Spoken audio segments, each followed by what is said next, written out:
Hola, ¿qué tal? Muy buenas noches, bienvenidos a Noticias 22. Gracias por estar con nosotros en este jueves en el que hay mucho cine. Julio López estará en vivo en unos cuantos instantes, va a platicar acerca de la nueva ley de cinematografía, la Filmoteca de la UNAM, que tiene un ciclo muy interesante, una entrevista con el director Ozan Mermer, entre otros contenidos muy interesantes. También vamos a platicar de monumentos en Jueves de la Región y la editorial del doctor Javier García Diego, que nos va a comentar acerca del plan de Iguala. Rafael García Villegas, qué gusto estar contigo. Vamos a iniciar con pues un robot que está haciendo historia, ¿no? Así es, mi querida Laura, qué gusto saludarte a ti y a los amigos del auditorio. Hola, Laura Regis, a la traducción de Lengua Seña Mexicana. Y en efecto, una noticia que dio la vuelta, no digo al mundo, al sistema solar entero, porque Perseverance, y además qué bonito nombre tiene este robot que aterrizó en Marte y que ya envió las primeras imágenes, un robot de la NASA, y en esos momentos donde la perseverancia ha sido tema cotidiano en medio de la pandemia, pues hay también un respiro, un momento de esperanza y de fascinación. Ayer hablábamos precisamente de la evolución del ser humano y de las teorías, cómo se están replanteando y si hay vida en otros planetas. Por lo pronto, Perseverance, con lo que investigue en Marte, va a dar muchas pistas, mucha luz en la historia de la ciencia. Perseverance, el mayor vehículo de exploración lanzado a otro planeta, llegó a Marte después de 7 meses de viaje. En punto de las 2:57 de la tarde, horario de México, el robot más ambicioso de investigación marciana lanzado por la NASA aterrizó en el cráter G0, ubicado en el hemisferio norte del planeta rojo, sitio que tiene un diámetro aproximado de 45 kilómetros, una antigüedad de 3.600 millones de años y que se caracteriza porque en el pasado albergó a un lago. Sitio que tiene un diámetro aproximado de 45 kilómetros, una antigüedad de 3.600 millones de años y que se caracteriza porque en el pasado albergó un lago. Después de sobrevivir a los llamados 7 minutos de terror, como se le conoce a la maniobra ultrapeligrosa que precede al amartizaje, lo logró, tocó Marte sin problema. Fue la frase que se escuchó entre gritos y aplausos durante la transmisión en vivo de la Administración Nacional de Aeronáutica y el Espacio de Estados Unidos. La misión de este rover será buscar rastros de vida pasada en Marte. Entre las características que lo hacen especial es que lleva un sistema de recolección de muestras y rocas, 23 cámaras, el mayor número de cualquier otra misión interplanetaria de la historia, mismas que le permitirán enviar a la Tierra imágenes del paisaje y de las muestras científicas en alta definición. La NASA ya compartió las primeras imágenes capturadas a la llegada. El vehículo robótico también probará una nueva tecnología para producir oxígeno a partir del dióxido de carbono captado de la atmósfera marciana.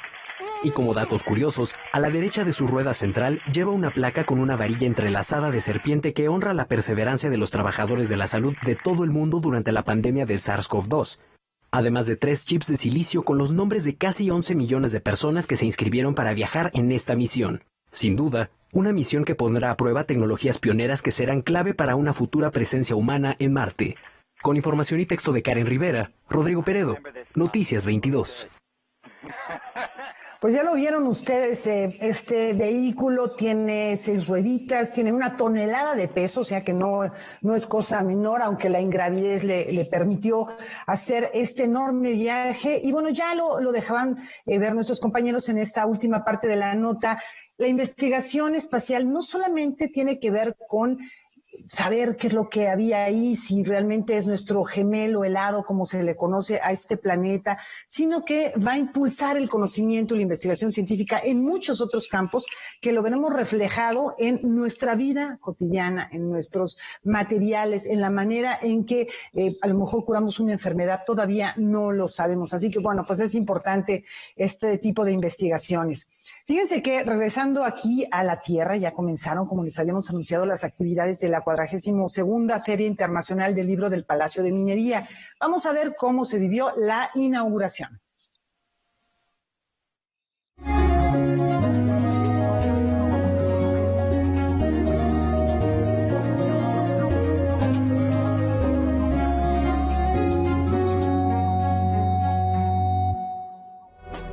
Por primera vez en 4 décadas se inauguró en un formato virtual la Feria Internacional del Libro del Palacio de Minería. La edición número 42 de este encuentro se realizará en línea y con una reducción a 5 actividades diarias hasta el 1 de marzo.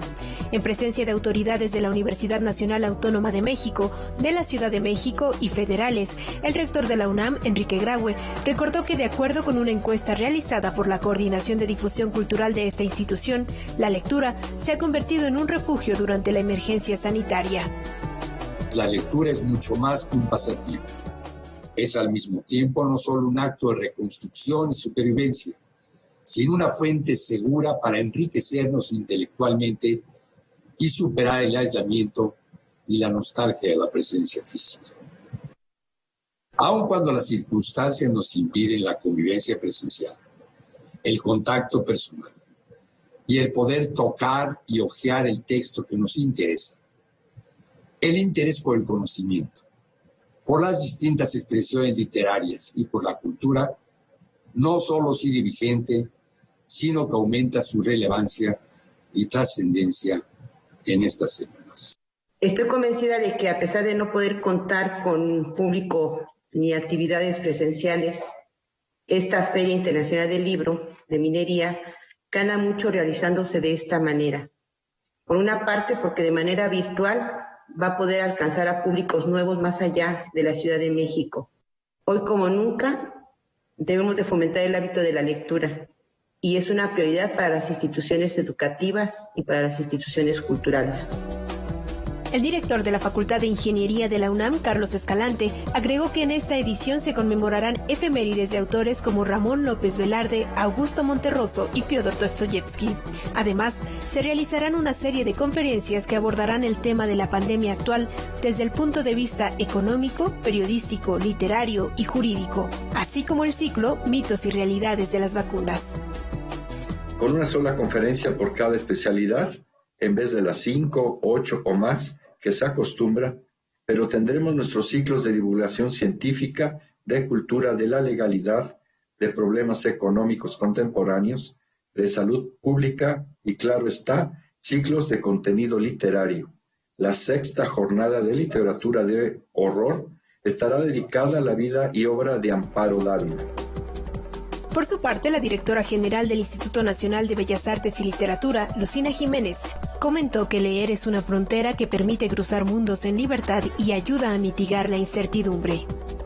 Es la máxima casa de estudios la que hoy en esta feria nos permite un asomo a una comprensión, a un acercamiento a la comprensión de la propia pandemia. Y lo hace desde el pensamiento científico, desde el pensamiento técnico, médico, pero también social y cultural. Y sabemos que el libro en esta etapa nos ha ayudado mucho, incluso a mitigar la incertidumbre.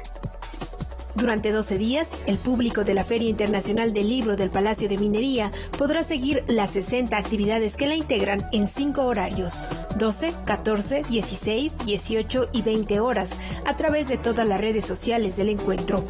Noticias 22, Karen Rivera. Antes de irnos a la pausa, algo muy importante, pongan atención por favor, esto es por su salud.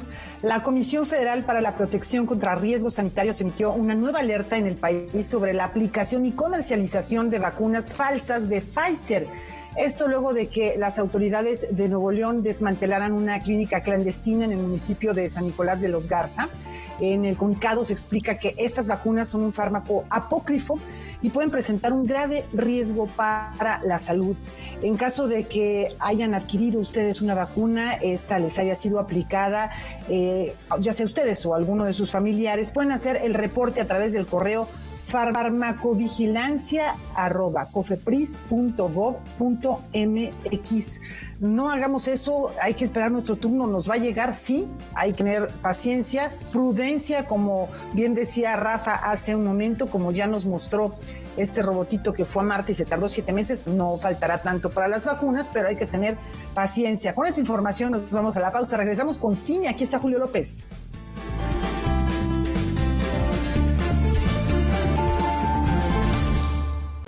La cuarta transformación está avanzando de la mano de la gente.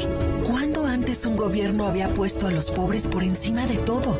¿Cuándo se había entregado una pensión a todas las personas mayores y becas a tantos jóvenes? ¿Cuándo se había trabajado para garantizar atención médica y medicinas gratuitas? Para Morena, el poder solo tiene sentido cuando se pone al servicio de los demás. Con el pueblo todo, sin el pueblo nada. Morena, la esperanza de México. El crimen organizado avanza. Los jóvenes sin oportunidades, desempleo en aumento. Es el México del retroceso de Morena.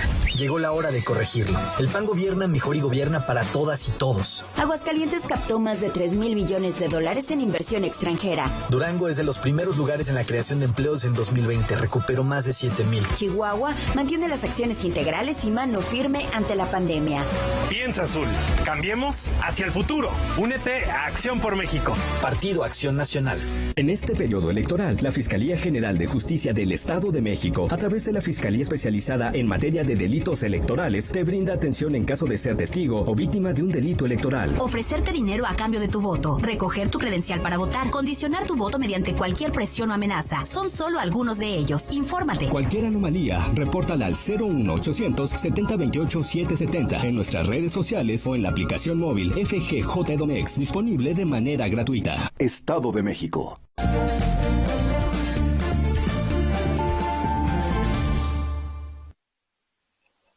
Una noticia interesante, luz para la industria cinematográfica y muy buenas propuestas en la pantalla de Canal 22. Julio López en la marquesina.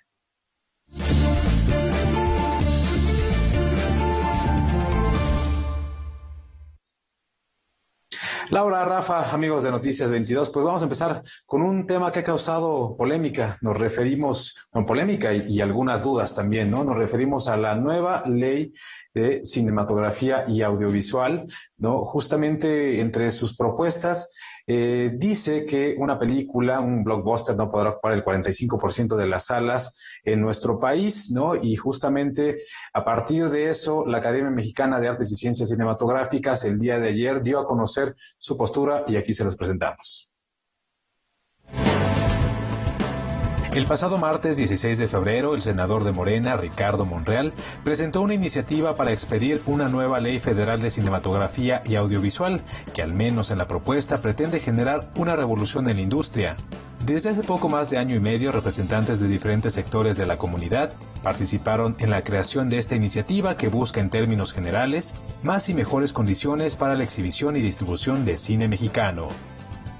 También habla de este artículo 19, que ha sido una lucha de más de 20 años de la comunidad porque haya el cumplimiento de una cuota o de una reserva en ley para la exhibición de cine mexicano, que aquí está previsto el 15%. La actual ley de cinematografía establece que los exhibidores reservan el 10% del tiempo total de exhibición para la proyección de películas nacionales en sus respectivas salas cinematográficas. Esto nunca se ha cumplido y por eso ahora también la nueva ley de cinematografía propone multas y sanciones para aquellos que incumplan con el mandato. Por otro lado, prevé un tope para que ninguna película rebase el 45% de pantallas de exhibición en su corrida comercial. Si ustedes se acuerdan, en muchas ocasiones la comunidad expresábamos lo lamentable que representaba que una película como Avengers o estas blockbusters llegaran incluso al 90%, afectando la diversidad y pluralidad. Además se contempla una cuota del 15% de cine mexicano en plataformas digitales. Bien prevé por primera vez el que haya un mínimo 15% de contenidos de cine mexicano en las plataformas y que no sea solo contenidos de catálogo, sino que se considere al cine que está producido en los últimos 25 años, o sea, para que tengamos una oferta diversa y plural. Todas estas disposiciones afectarían principalmente a las cadenas exhibidoras, y por ello la Cámara Nacional de la Industria Cinematográfica también emitió un comunicado en el que apelan a sus intereses. Hoy más que nunca debemos escuchar a todas las voces de nuestra industria y respetar la libertad de empresa y de comercio consagrada en nuestra Constitución. Estamos ciertos que trabajando de la mano lograremos tener un instrumento normativo a la altura de las necesidades actuales. Aún falta mucho para que la ley sea aprobada, pero mientras tanto ya ha generado controversia económica y disputas políticas. Noticias 22, Julio López. Bueno, pues ahí lo tienen. Se ve complicado que se cumplan todas estas peticiones que están haciendo o estas, pues sí, propuestas que se realizarán en la nueva ley de cinematografía.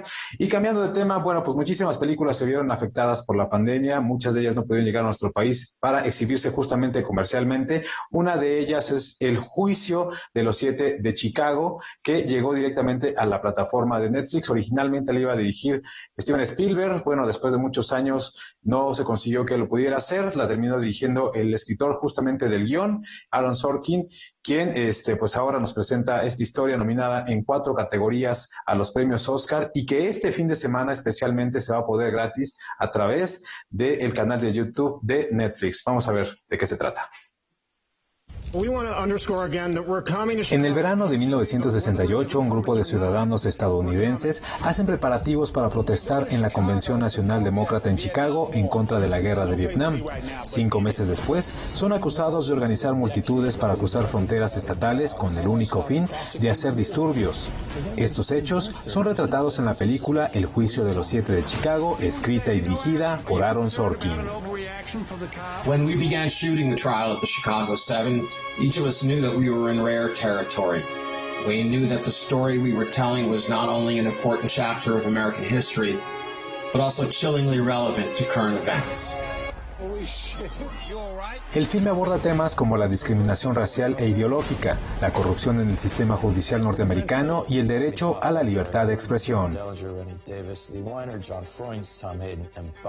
They'd come to the Democratic National Convention in Chicago to peacefully protest the Vietnam War, and they were attacked, beaten, arrested, and tried for exercising their rights protected under the Constitution. Their crime was speaking truth to power in a divided nation. En el aniversario 51 de este juicio, Netflix pondrá la película gratis durante 48 horas a través de su canal de YouTube.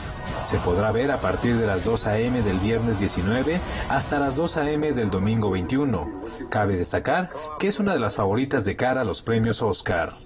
Noticias 22, Julio López.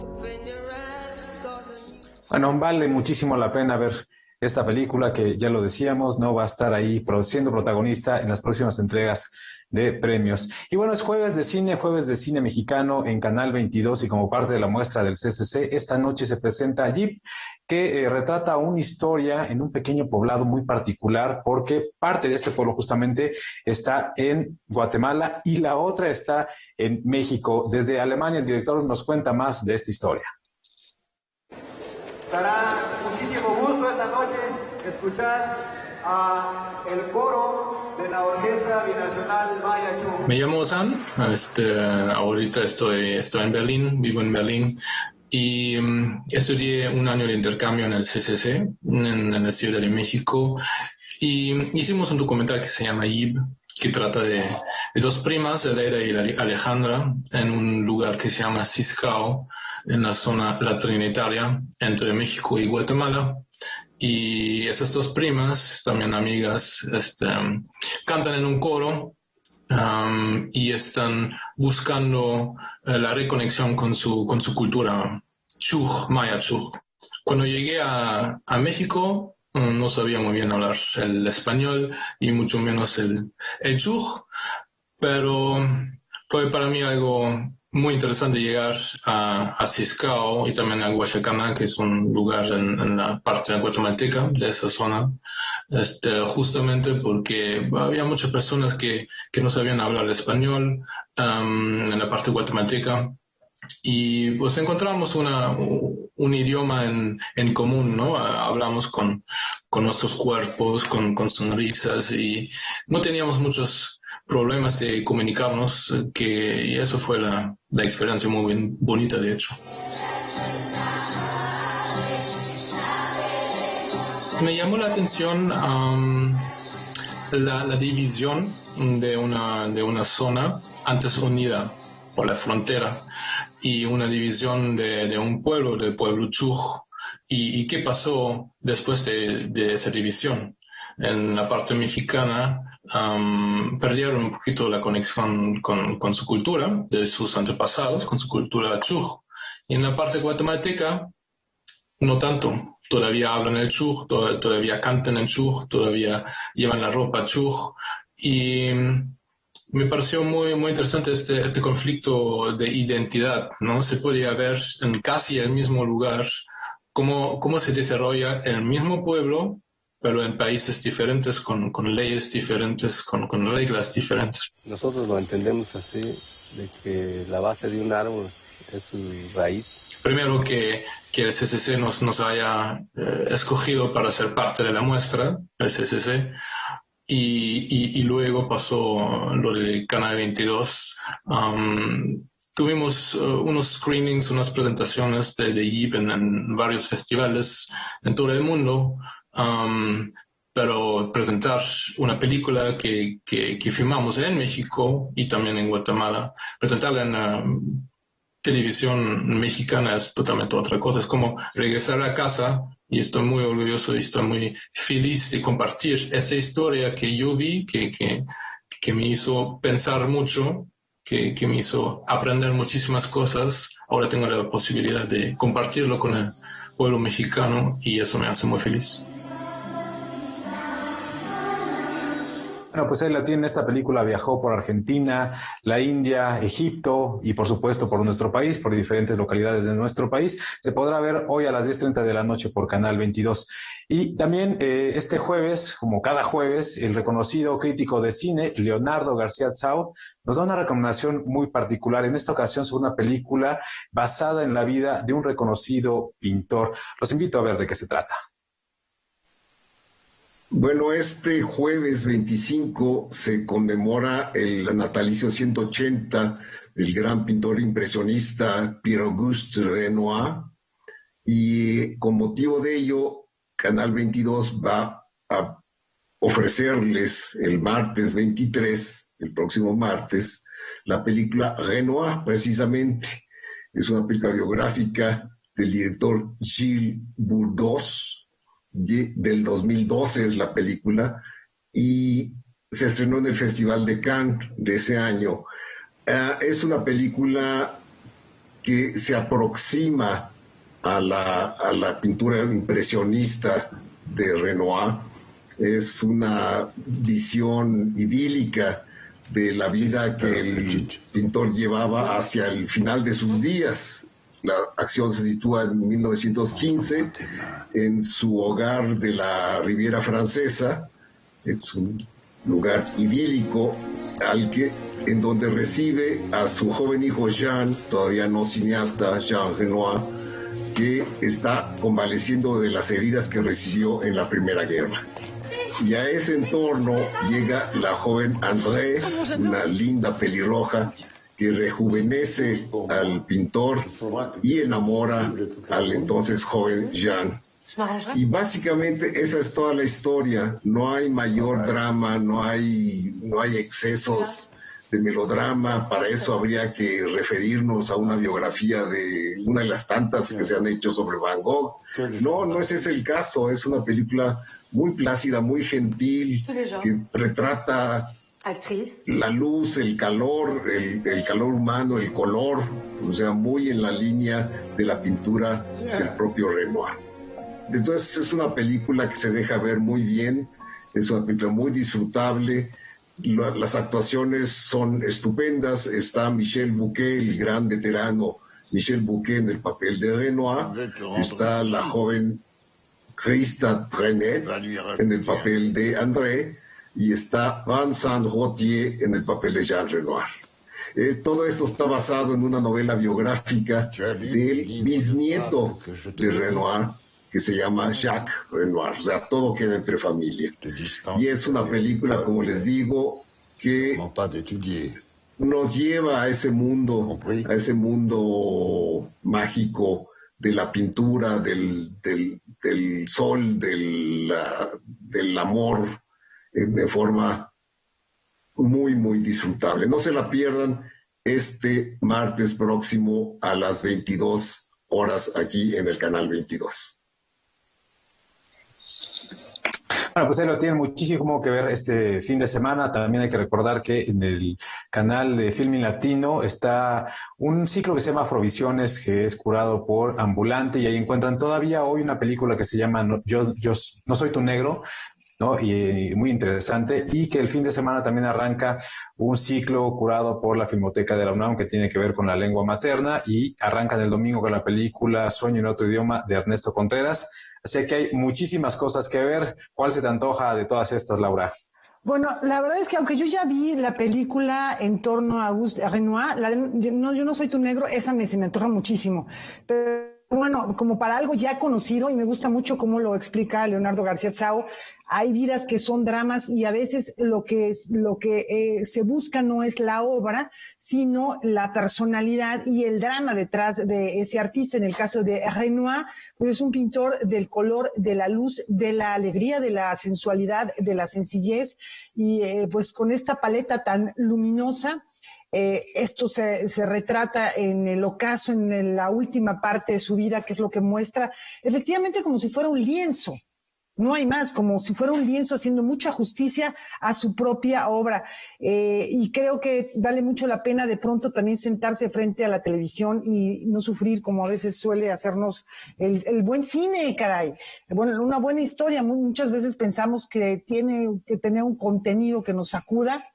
No siempre es así. Así que creo que es una buena oportunidad para relajarse, disfrutar. Renoir pintaba muchos interiores, pero también lo hacían al aire libre, y de pronto vemos ahí a las modelos posando en un paisaje muy bello. Creo que pues es una bonita manera de pasar un rato, 1 hora y media más o menos. Sí, así es, sin lugar a dudas. Yo me despido, nos vemos la próxima semana, Laura, Rafa. Muchas gracias. Bueno, otras cosas que tenemos también que recomendarles aquí, que la verdad no deben perderse. Toda la semana Debate 22, si lo han visto, han tenido unos temazos, todos nuestros compañeros han sido programones, y ahora no será la excepción. Con Jacaranda Correa. Recibe a la cineasta Lucía Gajá y a Rosa Jiménez para platicar acerca de la película Mi Vida Dentro. No se la pierdan, es a las 9 de la noche por la pantalla de Canal 22. Tú platicaste recientemente de esta película, Julio, así que bueno, la tenemos presente. Tiene que ver con un caso real, y que se ve cómo el cine puede incidir y transformar la realidad, no solamente retratarla, lo cual es muy interesante. Muchísimas gracias, vamos a la pausa.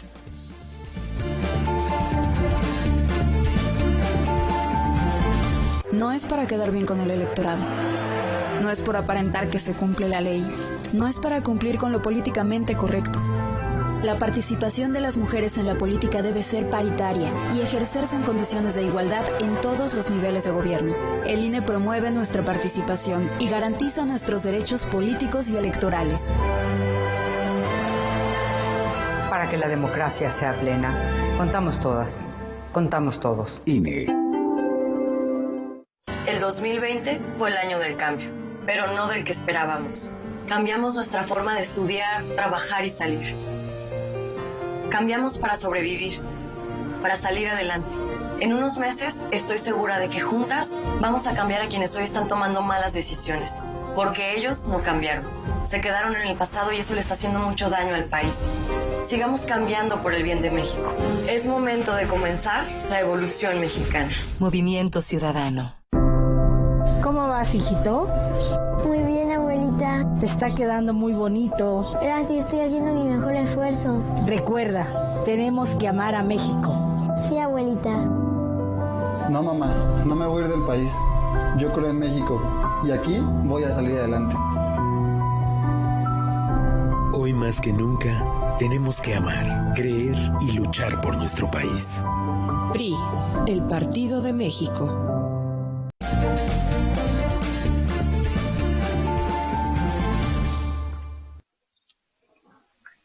Esta noche en la región, Roberto Frías nos invita a hacer un recorrido por los monumentos malditos.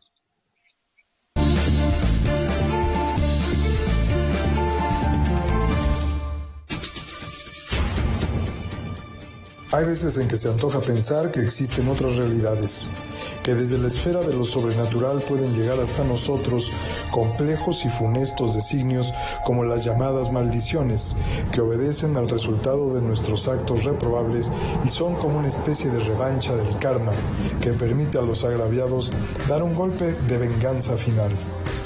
El Monumento a la Independencia de México tuvo sus orígenes apenas consumada esta en 1821. Se convocaron varios concursos hasta 1843 que no fructificaron.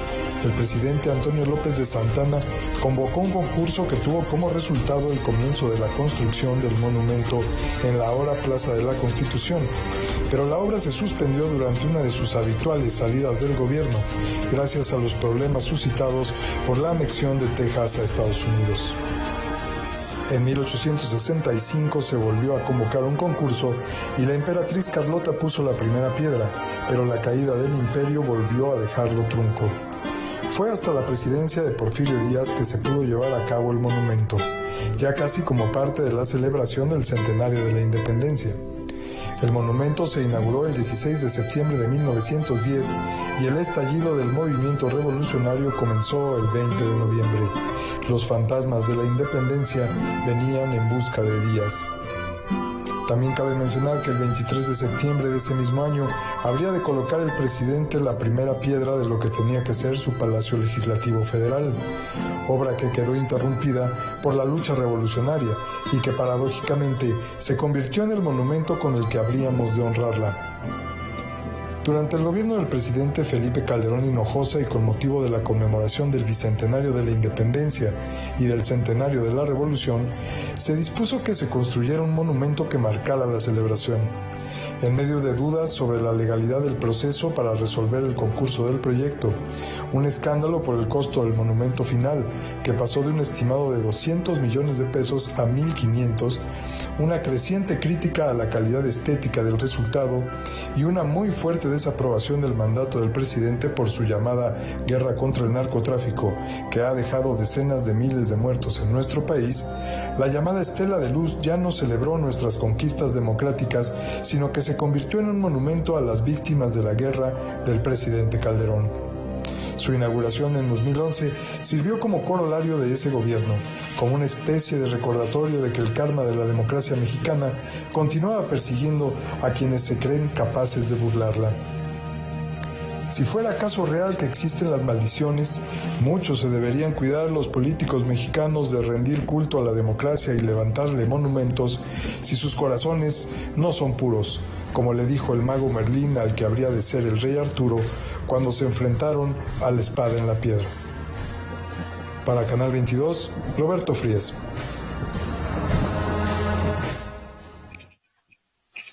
Bueno, como sea, tenemos que convivir con estos monumentos, unos muy bellos, otros, la verdad, pues algunos acaban siendo incluso adefesios que trastornan la visión de la ciudad, pero ahí están y se vuelven parte de nuestro paisaje urbano.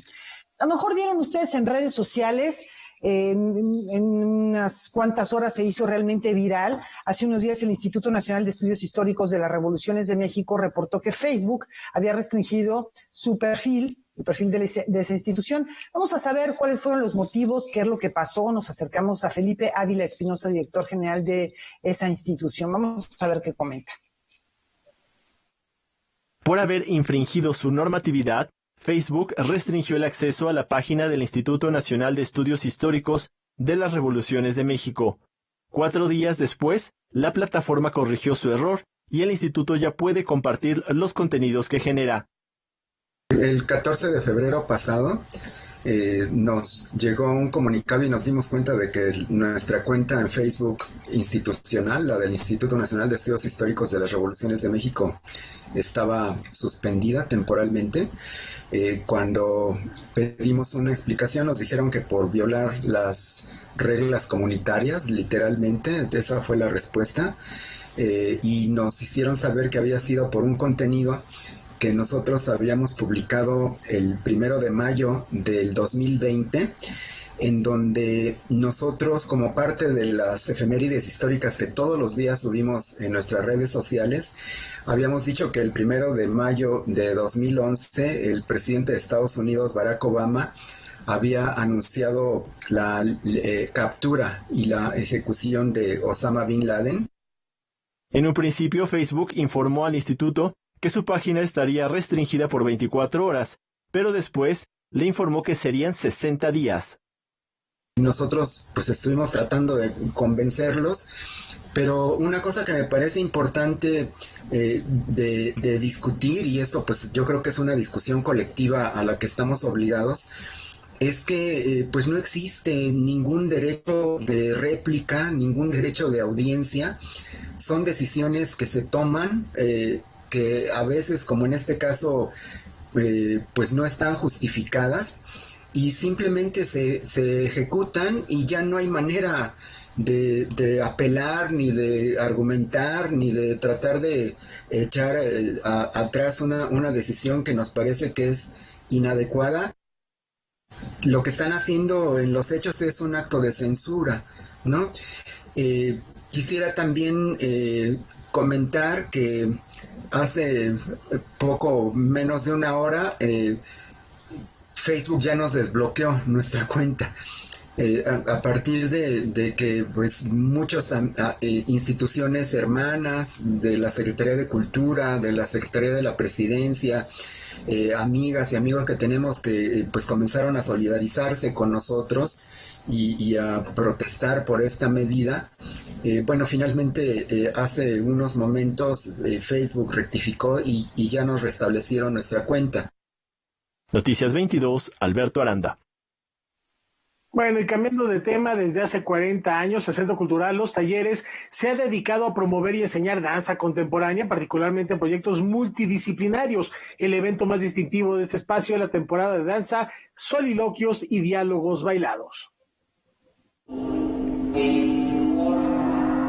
El Centro Cultural Los Talleres está de fiesta por partida doble. Este año celebra el 40 aniversario de su fundación y a partir de mañana, la 30ª edición de su emblemática temporada de danza, soliloquios y diálogos bailados.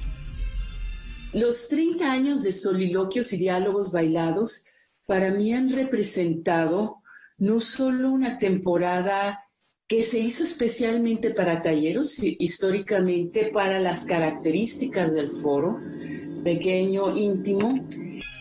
También es el lugar donde se acuñó la palabra unipersonal en lugar de solo en danza. Otra cosa que fue importante fue pensarlo como 2 tandas por un boleto, es decir, un mexicano y un extranjero o alguien de fuera de la Ciudad de México con alguien del ex-DF, de la Ciudad de México ahora, compartiendo el escenario. Desde su origen en 1991, Soliloquios y Diálogos Bailados ha sido una importante ventana para quienes exploran las dimensiones creativas de la danza solista y los duetos coreográficos. En palabras de la maestra Beteta, cada generación ha puesto en escena sus propios y muy particulares estilos e inquietudes.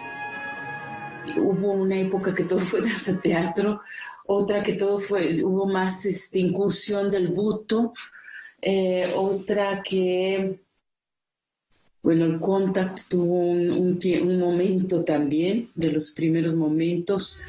Creo que hay un fenómeno curioso. Al principio eran más largas las obras y cada vez se han ido haciendo como más ágiles, más cortas, más... un poco quizá nos habla eso de una tendencia de la contemporaneidad. Todo inmediato, todo tiene que ser en una cápsula, dicha así. Esto a través de los años ha sido como una historia de la danza. ¿Cuáles han sido las nuevas tendencias técnicas, los intereses de un momento específico? Y, por ejemplo, ahorita justamente es interesante que sin tirar línea, por obvias razones de la pandemia, prácticamente todos han hablado de una forma o de otra del encierro. Este año, la temporada se llevará a cabo los fines de semana, del 19 de febrero al 28 de marzo, y estará conformada por 6 programas compartidos. El primero de ellos a cargo de la coreógrafa Rosario Armenta y la creadora escénica Alejandra Vogue, quienes presentarán Mushe. unipersonal sobre experiencias de género e identidad. El cuarto programa, por su parte, presentará la pieza Laberintos, una colaboración creativa entre el coreógrafo y maestro de danza Buto Katsura Kan y las creadoras escénicas Isabel Beteta y Malú Macareno. Y ella hizo una obra cortita en una esquina, que también habla de eso de estar como presionado en un literal, ¿no? Que te están empujando hacia a que enloquezcas en tu casa. Y vamos a retomar una obra que se bailó una sola vez. Es un dueto, ella y yo, que se llama Laberintos. Y iba a ser un solo para ella. Y vimos en los primeros ensayos que era más interesante de a dos. Y generamos una serie de material basado en la idea del laberinto de Chartres. El último programa de la temporada será clausurado por la compañía de danza experimental de Lola Lince, quien a su vez recibirá de manos de la coreógrafa Rosario Berea la presea Amanali, que reconoce a personalidades de la danza que han ofrendado su vida a este arte. Las funciones serán transmitidas en directo desde el Foro de los Talleres. El planteamiento es que va a ser por Zoom.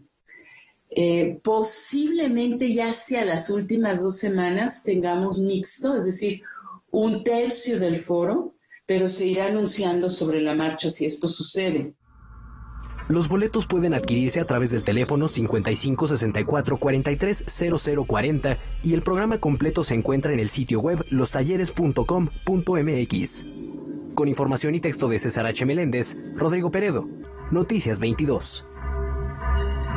Bueno, normalmente este ciclo, la verdad es que es extraordinario.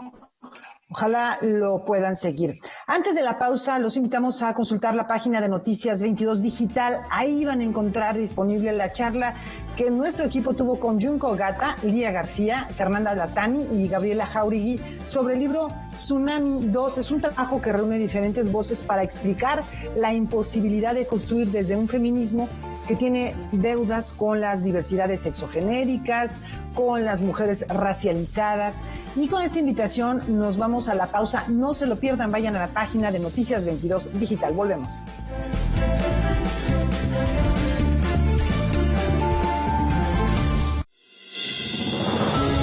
Canal 22 es arte, conocimiento, diversidad, imaginación, opinión, pluralidad.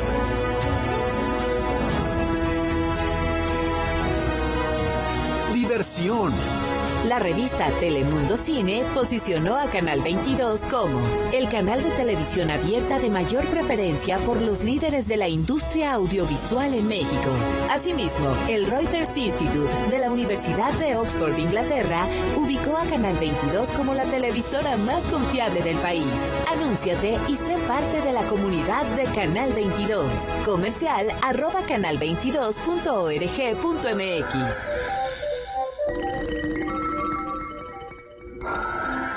Hola, ¿qué tal? Los espero en punto de las 9 de la noche en Debate 22. Hoy tenemos un programa realmente muy interesante, entrañable y pues también con muchos niveles de reflexión.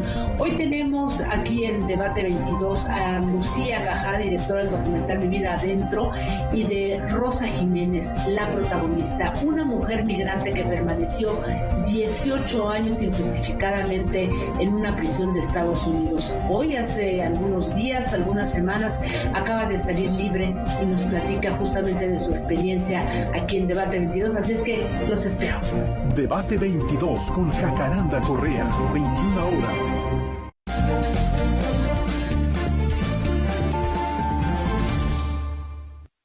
El próximo miércoles, es decir, el 24 de febrero, se conmemoran 200 años del inicio del Plan de Iguala y sobre ello nos habla esta noche el historiador Javier García Diego en los jueves de columna.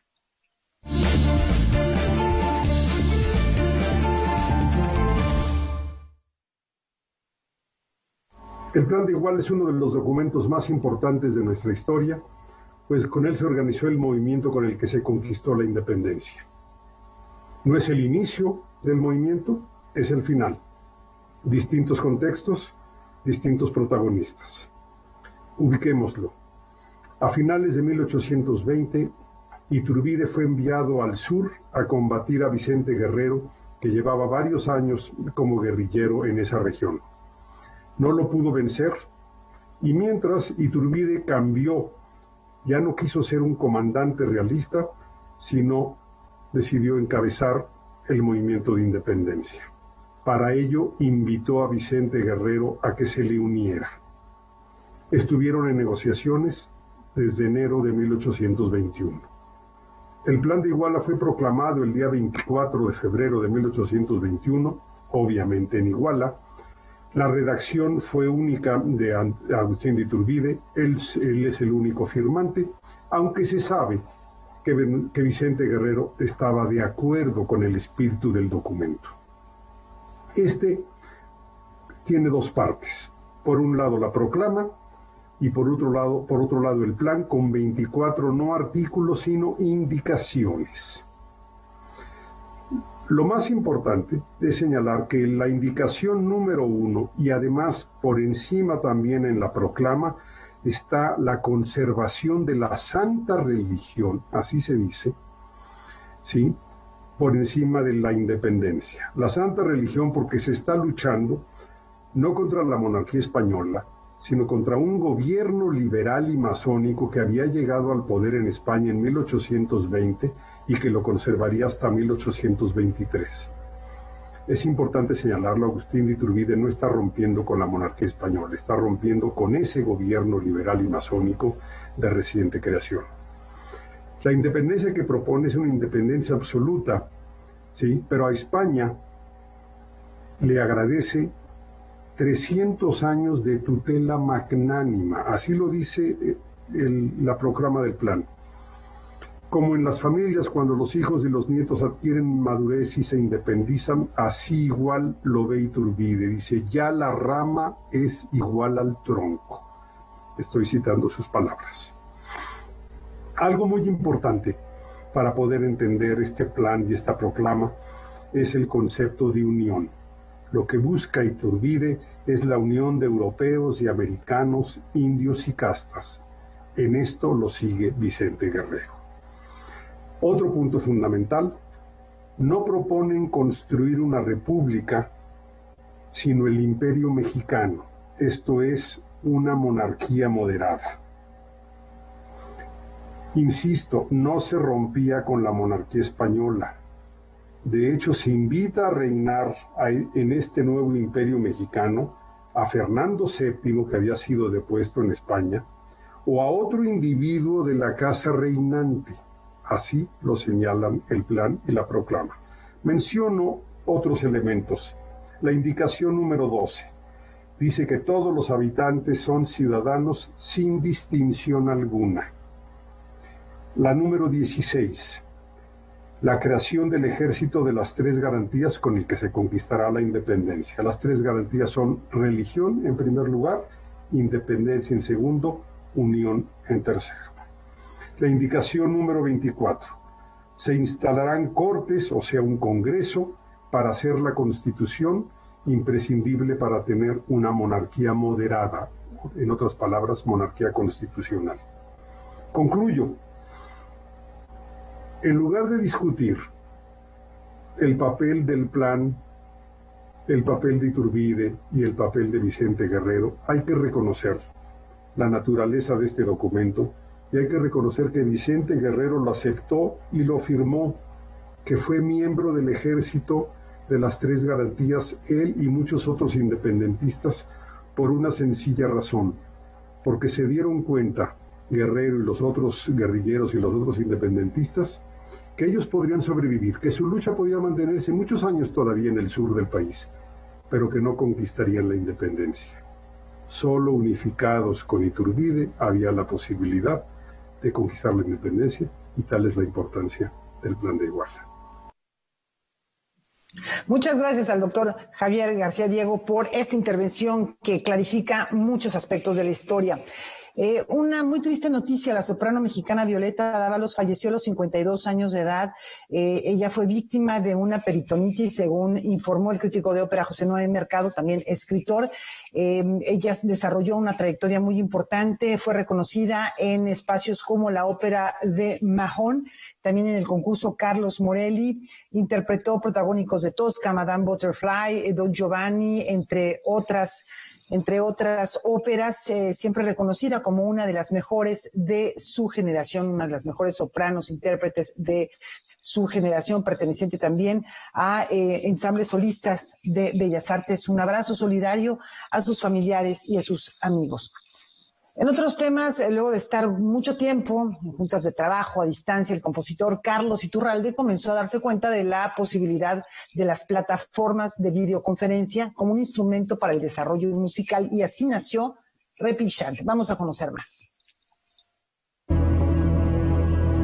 Mi obra se trata de apropiar de la herramienta del Zoom para hacer algo más.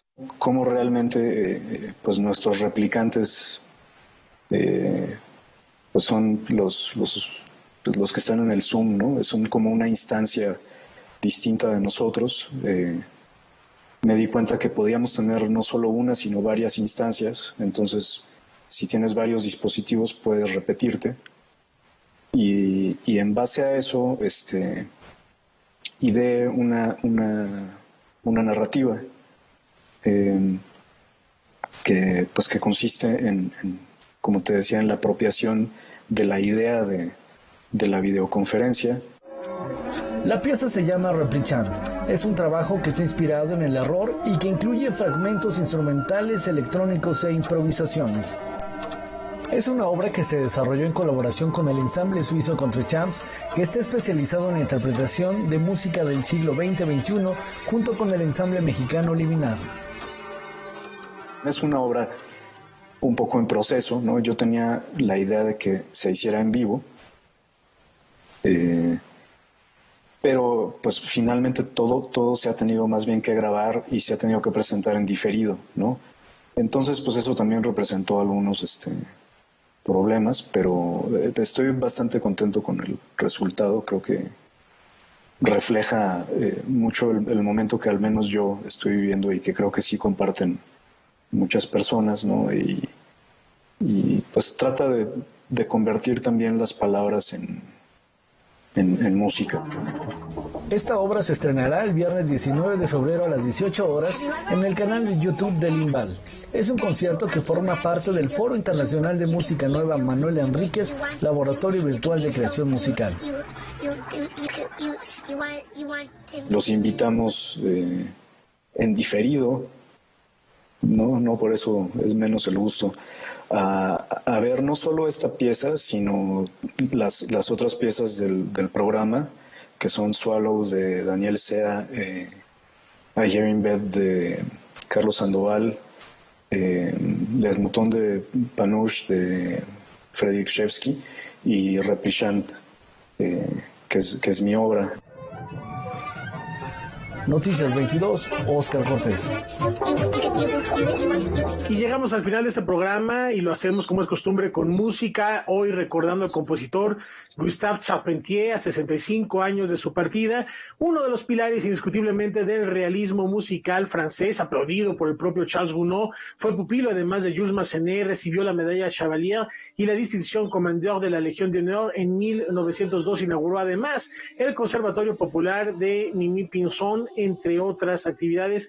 Gran creador de óperas como Luis, que es quizá la más famosa, y desde 1912 fue integrante de la Academia de Bellas Artes francesa, y por eso y mucho más le rendimos tributo esta noche a Gustave Charpentier, esperando que disfruten la selección musical que hemos preparado para ustedes. Laura, nos vamos con música.